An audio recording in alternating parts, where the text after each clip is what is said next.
Hi everyone, this is Stephen Smith from Significant Wealth Partners. I told you some videos were going to come pretty quickly, and we're going to talk about inflation. We are about, probably tomorrow, to send out a document that you can download that talks about inflation and the impact it has on retirement. But to sum up real quick, inflation essentially means prices are going up. And we've all have experienced inflation in many different ways. A simple example of that would be prices at the gas station, right? And when I first started driving in 1998, I could go to the Thorntons on Algonquin Road, and it was 83 cents a gallon for me to fill up my car. Today, to fill up a car is anywhere between $3 and $4 a gallon. And so, we haven't seen a lot of inflation over the last 10 years, but we felt it in certain areas, and gas is one of those areas. I want to talk more specifically to you today about inflation and how it impacts retirement and how it impacts some of your investments that we have traditionally looked at as being more conservative. When you get closer to retirement, people want to be more conservative by nature.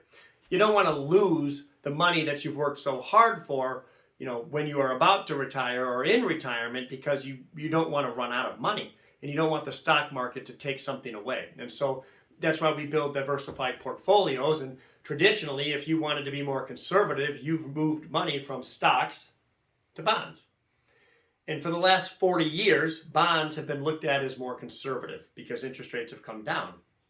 Now, if you go to CNBC.com, you can see what the stock market is doing every day. But if you click on bonds, you can follow the 10-year Treasury. And if you blow up that chart, from the 1950s to the 1980s, interest rates have gone up. From the 1980s to today, interest rates have come down. So that theory of bonds being more conservative was a good theory because interest rates have come down for the last 40 years, and that worked. Let me explain to you how that actually works.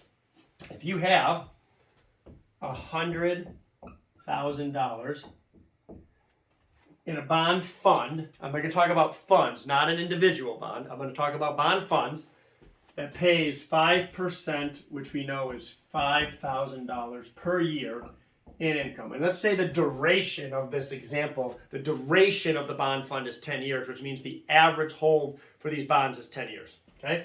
And let's say interest rates go up. So now instead of 5%, interest rates go up and it's 6%. So what does the bond fund manager have to do with the bonds that are paying 5%? Well, he's got to sell them.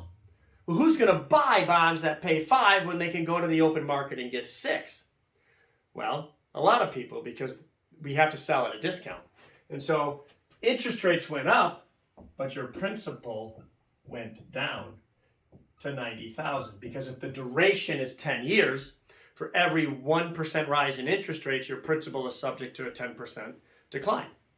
Now let's reverse that. So here's what's actually happened. So let's say interest rates go down, and now those bonds pay 4%. Well, the bond manager sells the bonds paying 5%, right, to buy 4%, because sometimes the bonds are called, which means, well, who's going to do that, right? You don't want to sell those. Well, you do, because now your principal becomes $110,000, because now, right, you get a premium when you sell bonds paying 5% to buy bonds paying 4%. And that's why for the last 40 years, as interest rates have come down, your principal went up. Well, if interest rates go up, as I just illustrated, your principal can go down. So I hope that helps you understand how bonds and what has been traditionally looked at as a conservative investment, how that actually works.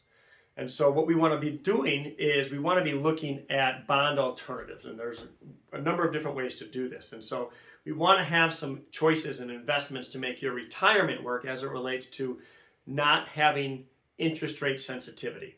And so that's why diversification is key.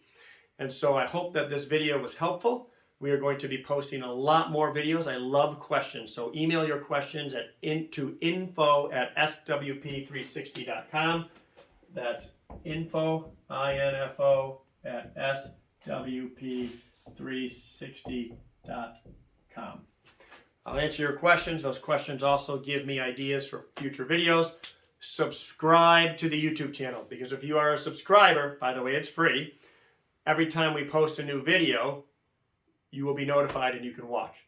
And we're going to try to keep these videos pretty short. That's all I have. Enjoy the day. Thanks, everyone.